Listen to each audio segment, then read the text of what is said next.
Good afternoon, Rotarians. I have the privilege of introducing Qusair Mohammedan. Qusair is a founding partner of Rapo Mohammed V, LLC. He advocates for the rights of employees in the workplace and for the civil rights of all individuals against governmental and institutional abuses of power. Qusair is an adjunct faculty member teaching constitutional litigation at the University of Denver Stern College of Law, a National Institute for Trial Advocacy, Trial Skills and Techniques faculty member, and also serves in leadership positions on a number of other legal committees. His work has led him and his firm to receive the distinction of having the Colorado Trial Attorneys Case of the Year in back-to-back years. You may recognize Qusair's name as he is often in the media due to his representation of victims of civil rights and employment abuses. Among others, Qusair represented Jamal Hunter, the Denver jail inmate who was tortured by fellow prisoners while Denver sheriffs looked away, and for whom he obtained one of the highest civil rights judgments in the history of the city and county of Denver. Just recently, he represented minority workers at Vail Resorts who suffered discrimination and sexual harassment, where he prevailed and received the highest settlement for a sexual harassment case in our state.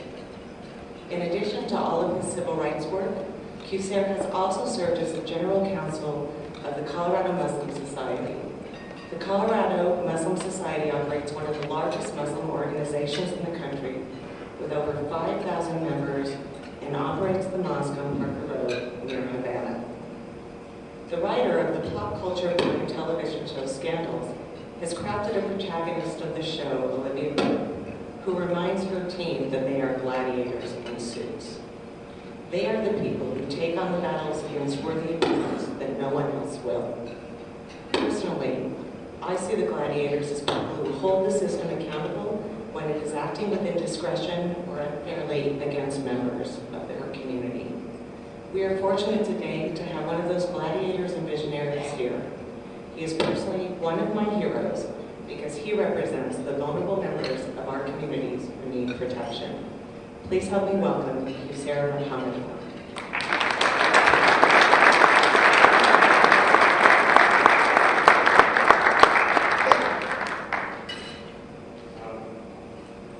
This is not a group that I usually speak in front of, so it takes a lot to get me a little nervous, but here we are. So first and foremost, right on the mic. Okay. Is that better? Is that better? Okay.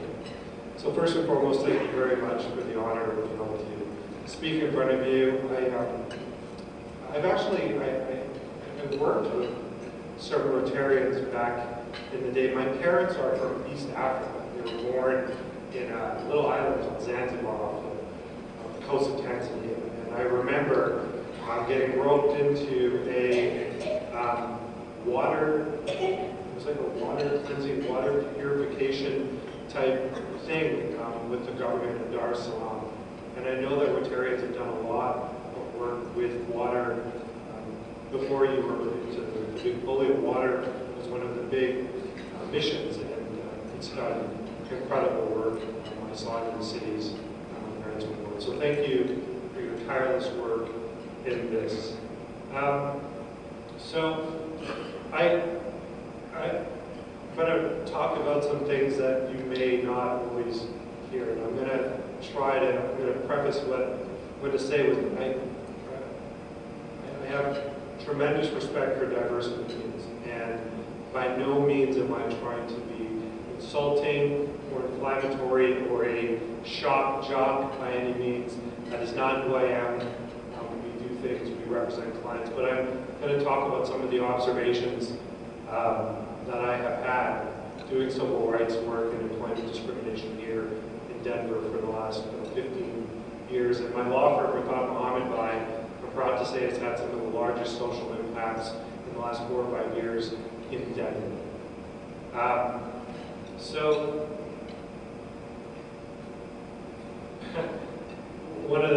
start with a joke. I have a good Jewish friend. He says, "Well, you're voting for Bernie." And I'm like, "Well, I don't." I said, "Well, the problem with Bernie is when he comes to the 1%.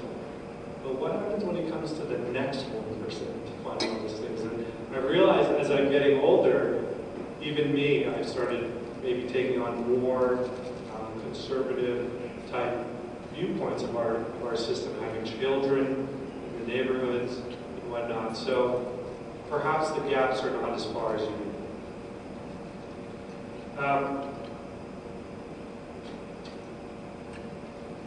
I learned that in Colorado and in Denver, I know that Chief White has spoken to you at this group, and I probably have some differences of opinions when it comes to how our law enforcement interact with our communities in Colorado.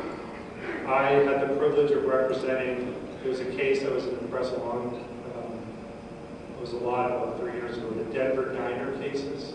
There was a video that was shown on the press a lot. And there was these 2 police officers, and one of them had a big cigar, and he had a billy club and a big belly, and he was clubbing these girls, 4 of them, who had just gone out. One of them, she had just graduated from Colorado Christian College. She was the first graduate in her family. And she had gone to a barbecue, and she had her grandmother had given her a lei, and they were celebrating. Not intoxicated, nothing like that. And these officers felt the need to use extreme violence on these 4 women. What the case showed for the first time is that Denver had a wholesale systemic problem when it came to disciplining its officers. The Denver Police Department has gone through some major reforms, but it has its issues. Its law enforcement officers still, when it comes to communities of colors, are very quick to pull triggers. And I think as we sit here today, and anyone who's scrolling through the news today, our issues of gun violence by police officers and against police officers today in Colorado has probably reached peaks that is absolutely disheartening. So the question is, how did we get here? How is it so bad? Police officers are being shot at, and they are shooting more than they ever have. And this is what cycles of violence look like. And here we are in 2016 in some of the worst cycles of violence between communities of color and law enforcement. And it is a tragic situation we are in.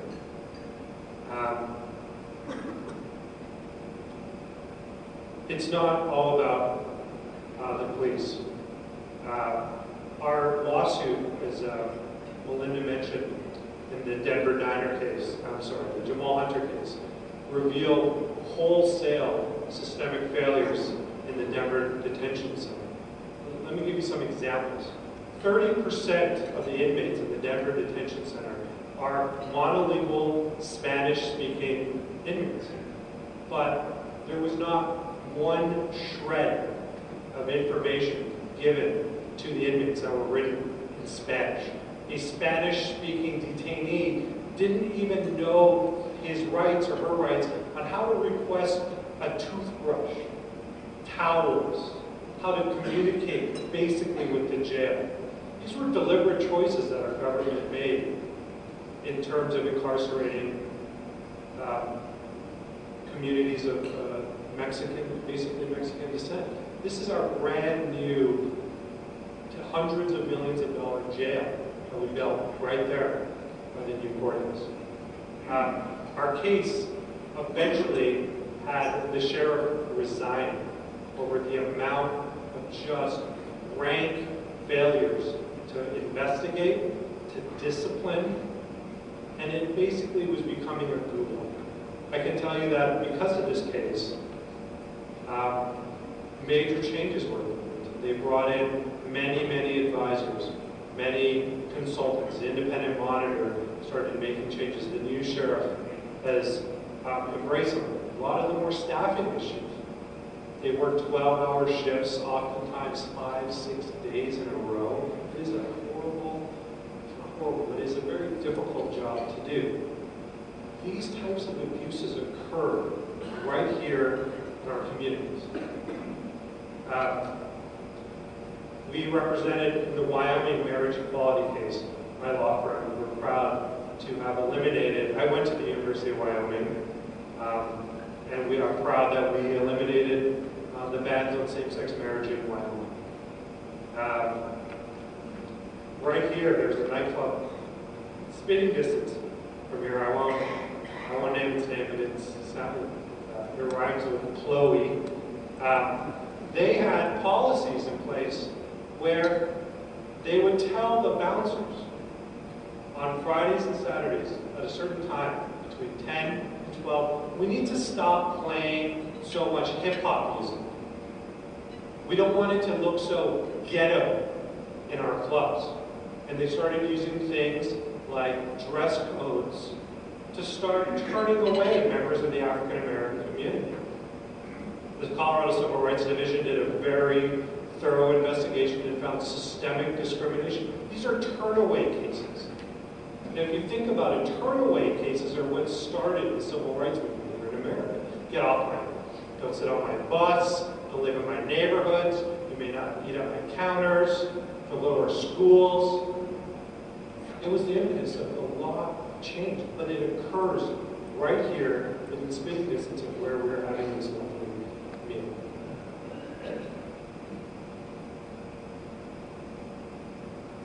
I represent Jessica Hernandez.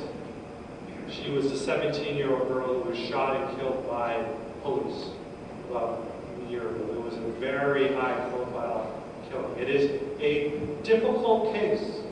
Jessica made some decisions that we probably all would agree that night. She was in a stolen car, she was smoking some weed, she was randomly intoxicated.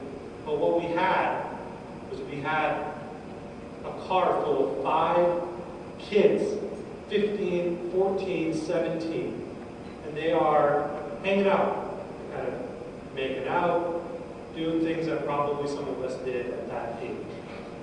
And the resulting encounter was 2 law enforcement officers shooting 8 bullets into a car filled with kids. And the only crime that they knew of was that the car was stolen. This is the current state of affairs for law enforcement in communities of color. Is this something that we should tolerate in our community? Is there a better way we can imagine handling a situation of 5 kids in a car other than shooting 8 bullets into it?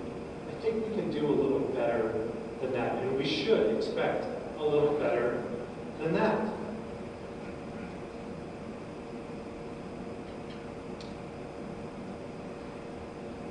Recently, we obtained a $3.9 million verdict from a Denver jury, which will probably be estimated to about closer to $5 million. It was a man who employed an exotic dancer to be part of his employment force. And he forcefully sexually assaulted her in her home, chased her outside, and then tried to rape her again by a fence. 4 members of her community came and saved her. His defense was, I took some medical marijuana. I was too stoned. I didn't know what I was doing. Oh, and by the way, your client, she's a former dancer. She has been sexually assaulted in the past. She's been gang raped in her past. She has mental health issues. She's a prostitute. She's a whore. This is what they said in front of a Denver jury. In response to a woman trying to assert her rights to not be raped by her wives. And what does the Denver community do? They say, no, this is not going to be tolerated in our community. We are not going to victim blame. I'm not going to allow a rapist to further traumatize his victim. And the community spoke. And that leads me to where I'm going to segue into some issues as it relates to their interactions between the communities of Muslims here. Is I have discovered doing civil rights work, and this is the case I talked about in yesterday. We live in an incredibly wonderful state. We are fortunate to live in a place where tolerance and acceptance and diversity is so embraced. I cannot speak enough about the acts of courage and compassion I see every single day from our community.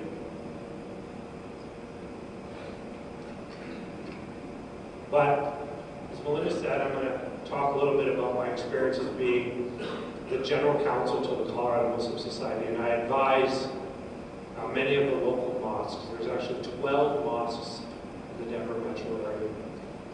The estimates of Muslims in Colorado range. There's no census on religion. But I can tell you that the mosque on Parker Road, they have 2 Friday English word sermons would be the best, and they both last an hour. And during high season, like times like Ramadan, 3,500 people will come per sermon. That's 7,000 people that filter through a mosque in 2 hours. The vast majority of them are African American. Refugees from Somalia, Ethiopia, Sudanese, and they're not all refugees. There's a lot of Pakistanis, and it's a complicated community. But there is an estimation between 50 to 75,000 Muslims in the Denver metro area. And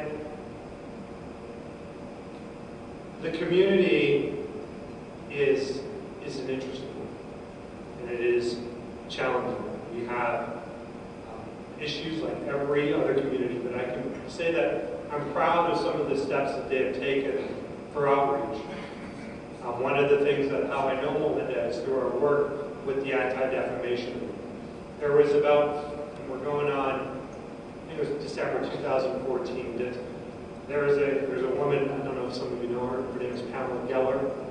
She would be a shock job. She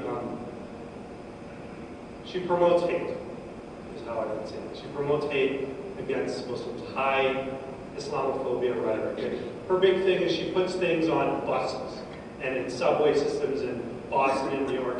And it came to Denver. And on the light rail, she put up these messages, were just Muslims kill X amount of people every year, and that sort of thing. And it was very hurtful and offensive. And I can tell you that the response of the community was fantastic. The community respected the First Amendment rights of Ms. Geller. And in fact, what they did is they reached out to their Jewish brothers and sisters, and they started a campaign of love. The community came together, and they started putting a Love Thy Neighbor campaign everywhere that Pamela tried to put her hate speech. It was a tremendous time where the communities came together. The First Amendment and Muslims is a very important thing. I can tell you right now, if there was somebody who wanted to take a huge, big stack of Qurans and go onto the 16th Street Mall and start burning them in this big bonfire, I would be the first person to represent that person if the police came to try to arrest them. Because the First Amendment is a rough and tumble place. And as a Muslim lawyer, I would safeguard that person's right. There's a saying, it's a play, a man of all seasons. You protect the rights of the devil for your own personal safety. And this is a concept that resonates loud and clear.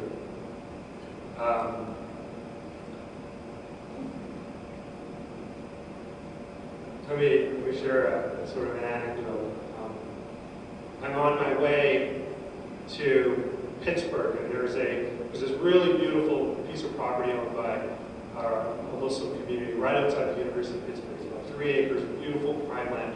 And they're in this litigation internally.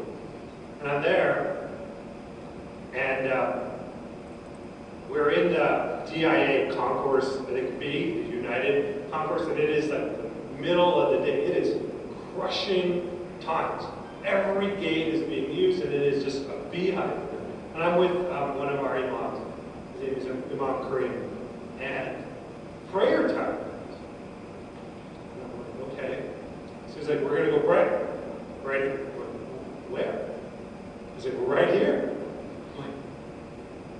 what do you mean right here? He's like, no, we're going to pray right here. It's prayer time. And he goes, I'm going to go to the bathroom. I'm going to prepare, and then we're going to pray. I go, okay. I call my business partner, and I say, I'm going to be detained right now, so you might as well come now, because the imam is about to pray before we board a plane at the crushing time. And he goes, and he's like, starts going like, oh yeah, all right, here we go. And then he looks at me and he goes, no, we're not praying. We'll find a place. There's prayer rooms and other places. We need to have some faith. It was a very interesting experience for me. I'm going to talk a little bit about some of the harder things there is and some perceptions that I've had, things that may perhaps be challenging to your personal ideas about Muslims here in Colorado and abroad. And I'm trying to do this as tastefully as possible. There is a need of communities like yours to hear from communities like mine of what we call this constant condemnation. There is somebody across the world that in the name of some political agenda that they throw in, Islam does some horrific acts, and you feel the need to look to your community here and say, are you condemning this?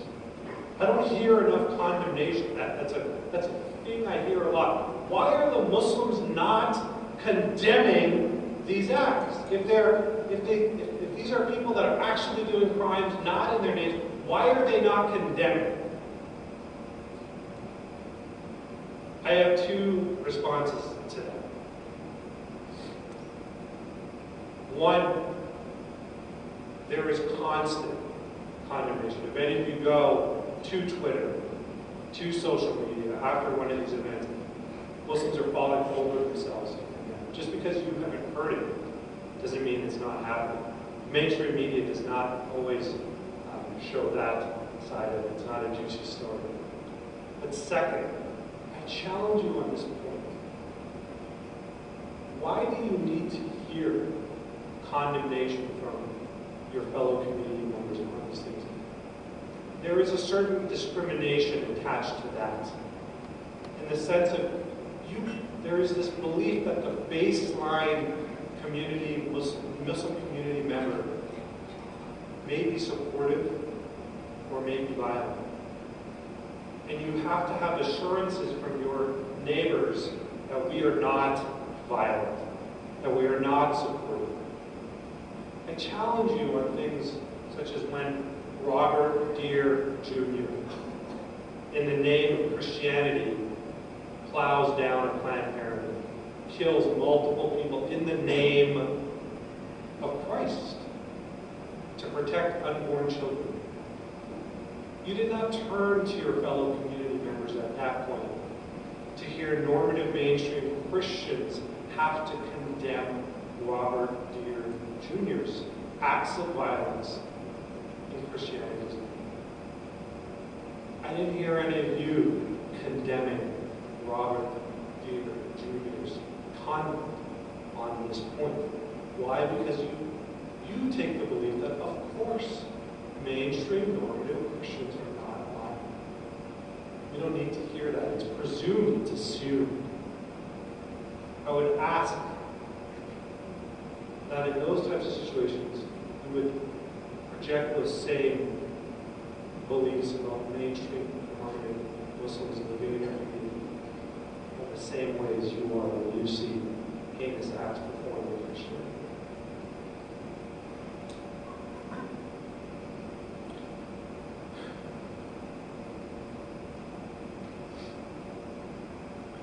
There's another issue that occurs a lot when Muslim terrorism issues happen.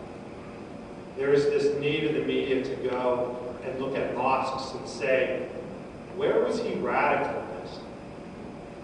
This belief that the mosques in your community are somehow jihadi radicalization zones that are occurring.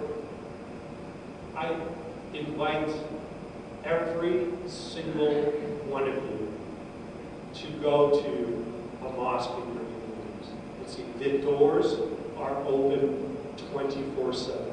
Go see for yourself what these are. We don't go when James Holmes commits the worst possible atrocities in our community. We don't ask the same question. Where was James Holmes radicalized?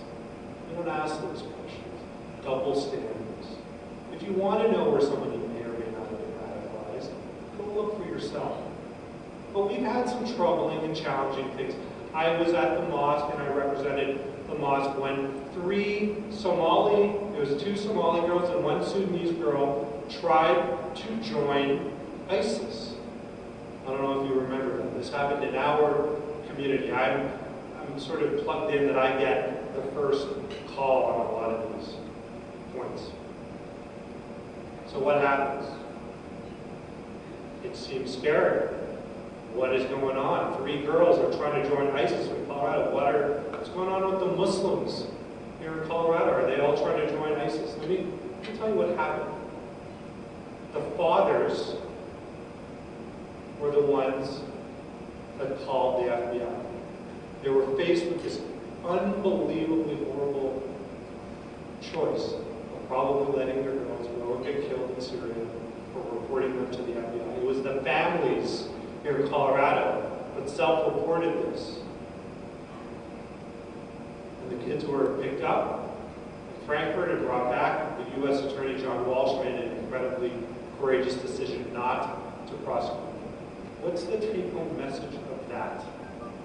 There's been a change in community policing as it relates to the Muslim communities. The ideas of infiltrators, moles, spies, those types of things, those were failed police tactics. So what has law enforcement done? They've opened themselves up and they've said, hey, why don't we become a part of you? And it was because of that trust where we said, you know, let's call the FBI, let's save these girls from a horrible decision. And you would think, your kids are joining ISIS. Where are the parents, right? These must be horrible parents. How could you not know that your children are being indoctrinated on the internet? How could you know? You must be absent parents. The exact opposite is true. Just like recently, when the mother of the Columbine shooters, she said, I had no idea. It came out of nowhere. I had no idea that my kids were going to shoot up the school. We were good parents. It's the same thing. These were actively involved parents in their kids' lives. Some of you may have a hard time believing it.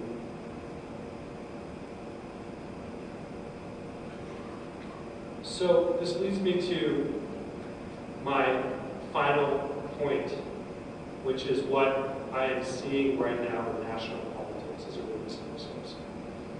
And things that you should see if you haven't put the patterns together. The rise of Donald Trump's and his authority and his sort of popularity, there is models and mirrors of how he has risen and how Adolf Hitler rose to power. Villainizing and blaming immigrants for the follies of society, check. Fear-mongering and promotion of social division, check. A complacent populace not taking things seriously, check.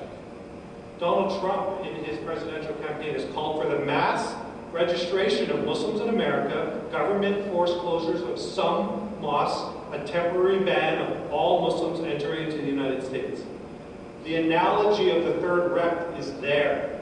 The mass registrations of Jews in Europe, that cannot be ignored. He has recently gone as far as to create historic events where the United States Army dipped bullets in pig's blood and executed 49 Muslims. This was highly discredited as being entirely fictional. You know who else made up things in his rise to power? Adolf Hitler. Now, I'm trying to imagine in a Trump presidency, let's say, God forbid, there is another terrorist attack that has some Muslim type of connection. what is going to happen in your communities? Do you see a series of official escalating events against the Muslim community to be something that was just come out of nowhere? Do you think Muslims having to wear, I don't know, armbands, for example, is something that Mr. Trump may do? Maybe a green crescent armband? Or the internment of Muslims? It happened. It happened here in Colorado during World War II, where we interned Japanese Americans in a political climate that is somewhat similar to what we are in right now. So I imagine these are real conversations that I've had with some of my Muslim friends where they go, when the police come, when they come into my house, and they go, sir, it's time to go.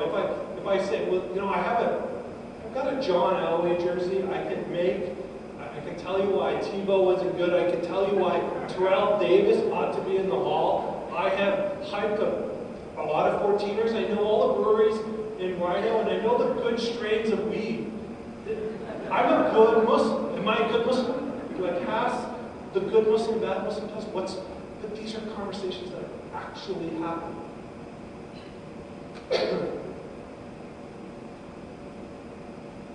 All I can say is the early elements of the darkest and most unimaginable horrific history of our Jewish brothers and sisters are happening right here, right now. And if you don't stand up now, I don't know what is going to happen.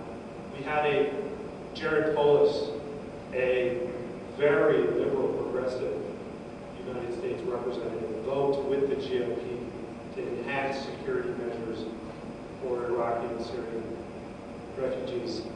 If a United States representative, from Boulder cannot be faithfully a champion of civil rights, I don't know what is going to happen. And the Muslim issue is going to be a race issue. 25 to 30% of Muslims in America are black. So when things happen, I'll stop soon. So let me end with one of our former governors, Governor Ralph Carr. When during the Japanese internment, he famously said, "An American citizen of Japanese descent has the same rights of other citizens. If you harm them, you must first harm me." Governor Carr was well beyond his terms. And I would ask that, Americans of every political and religious affiliation, ethnic, racial background, sexual orientation, whatever your persuasion, flavor, color might be, standing up against hate is important. And I would ask, if they come for the Muslims, I hope that all of you will stand up and say, you know what? If you harm them, you must first harm them. Thank you very much.